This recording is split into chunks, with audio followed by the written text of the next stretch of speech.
तो तालिबान की सरकार कैसी, क्या, सब कुछ हमने आपको बता दिया। अब जरा बताते हैं कि तमाम मुल्कों के लिए क्या क्या चुनौती है, क्या वो चाहते हैं और क्या हो सकता है। सबसे पहले बात अमेरिका की करते हैं बैकफुट पर है। समावेशी सरकार की चुनौती है, कहा तो है तालिबान ने, लेकिन होगा क्या। मानवाधिकार की रक्षा और साथ ही आतंक की पनाहगाह नहीं बने, आतंक का पनाहगाह अफगानिस्तान, ये बड़ी चुनौती है। अमेरिका बार बार ये कह रहा है, यूनाइटेड नेशंस में सब कह रहे हैं, लेकिन क्या ये मुमकिन हो पाएगा? ये अमेरिका के लिए तमाम ऐसी परेशानियां होंगी। तो अब बात चीन की करते हैं, क्योंकि अमेरिका की हालत पर बड़ा खुश है, क्योंकि वहां से निकल गया है। अब अमेरिका इस पर बड़ा खुश है। वो क्षेत्र में दबदबा बढ़ाने की एक मंशा जो उसकी रही है वन बेल्ट वन रोड के साथ, उसमें भी वो चाहता है कि एक वहां पर स्थायी सरकार बने, जिसके जरिए इस पूरे इलाके में उसका जो मिशन है अपना दबदबा कायम करने का, सिर्फ यही नहीं पूरे विश्व में, उसमें कहीं ना कहीं आगे बढ़ेगा। निवेश के दम पर साथ मिलाना चाहता है वो अफगानिस्तान को, और साथ ही उइगर मुसलमानों से निपटना, वो ये हमेशा से परेशानी रही है। और कितने वीडियोस आए हैं जिसमें उइगर मुसलमानों पर जो त्रासदियां वहां पर चीन में हो रहा है, उन सब का वीडियो सामने आया है।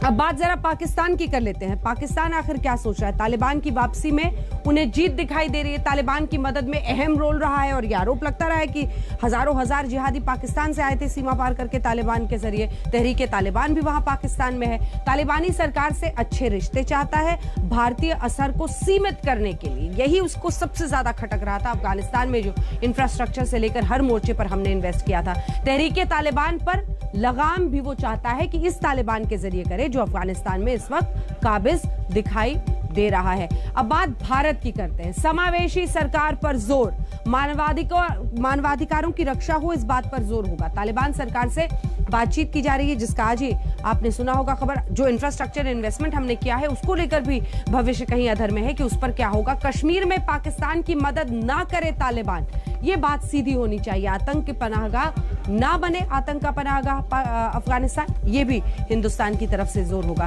तो ये तमाम जो मुल्क हैं उनकी क्या सोच है, क्या उनका कहना है। तालिबान पर दाव में ईरान तालिबान को उखाड़ने में मददगार रहा था, तालिबान 1 में, और दूसरे में तालिबान का खुलकर अब ईरान समर्थन कर रहा है। तो ईरान की देखिए स्थिति कैसे 1 से 2 में आते हुए तालिबान के पूरी तरह से पलट चुकी है।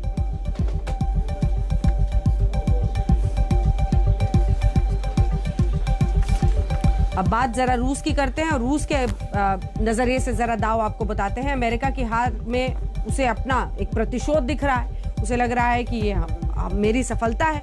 अमेरिका जैसा हाल सोवियत रूस का हुआ था एक वक्त पर, और अब उन्हें लग रहा है कि उनके लिए यहां से निकलना, अमेरिका का इस तरह से निकलना, रूस को जाहिर तौर पर बहुत खुशी इस बात से। चेचन्या में आतंकी ताकतों पर शिकंजा कसना भी वो चाहता है, तो उसका ये मानना है कि इसके जरिए उसे इस बात में मदद मिलेगी। तब आपको दिखाते हैं तालिबान की चुनौती क्या है, जरा इस रिपोर्ट से समझिए।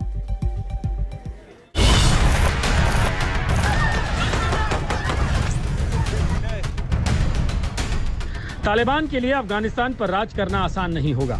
हथियार के दम पर बनाई गई सरकार के आगे चुनौतियों का अंबार है। सबसे बड़ी चुनौती है अफगानिस्तान में नस्ली अस्मिता का आपसी टकराव। यहाँ आपको ये समझना है कि कई कबायली और नस्ली समुदायों की आबादी अफगानिस्तान के अलग अलग हिस्सों में रहती है। अलग अलग सूबों पर कबायली सरदारों का बोलबाला रहा है। पख्तूनों की आबादी सबसे ज्यादा है, जो दक्षिण पश्चिम में बसता है। अमूमन कबायली सरदारों में एकता नहीं है, इसे आपको कबीलों के हिसाब से समझना होगा। कुल आबादी 3.8 करोड़ है, यानी 3 करोड़ 80 लाख। पख्तून 42% हैं, ताजिक 27%, हजारा 9%, उज़्बेक 9%, अहमक सिर्फ 4%, तुर्कमेन करीब 3%, बलोच की आबादी 2%, अन्य की जनसंख्या 4% है। आने वाले दिनों में कबायली सरदारों को सत्ता में हिस्सेदारी देना बड़ी चुनौती होगी। वहीं तालिबान के सामने फंड का संकट भी होगा। तालिबान ने 1996 से 2001 तक अपनी सरकार अफगानिस्तान में चलाई थी। ये दूसरी बार है जब वो सत्ता संभाल रहा है, लेकिन अब तालिबान के आगे सबसे बड़ी चुनौती फंड है। अभी तक तालिबान का लेखा जोखा आपको बताते हैं। साल 2020 में तालिबान ने 1.6 अरब डॉलर की कमाई की।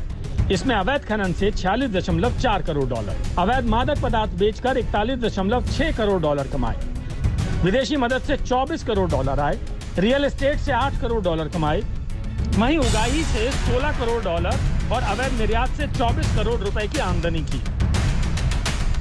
ये कमाई तालिबान संगठन की है, लेकिन अब तालिबान सरकार में है और सरकार चलाने के लिए उसे पैसों की जरूरत होगी।